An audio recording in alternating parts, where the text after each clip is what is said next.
Good afternoon mga guys. Ito ngayon ang kalagayan dito sa panahon dito sa lugar namin sa Binaliw, Calbayo, Western Samar.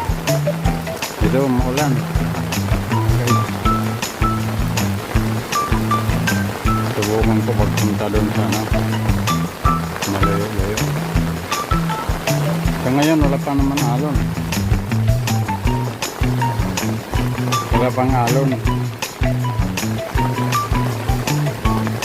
Pero napakalakas ang ulan at saka malakas ang ulan at saka hangin.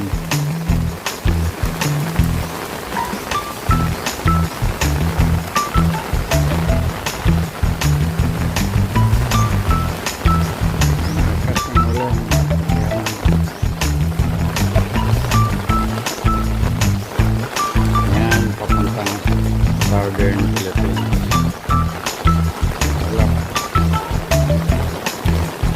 Mas maulap dito yung papuntang norte.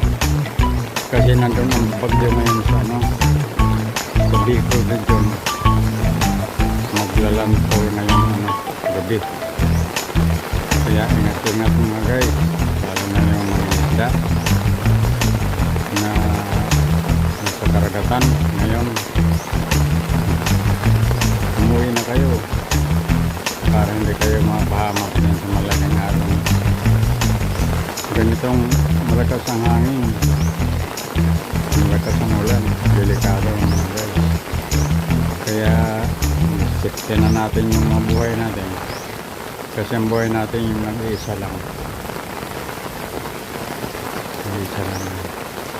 Kaya ingat-ingat mga guys. Magandang hapon po. Bye.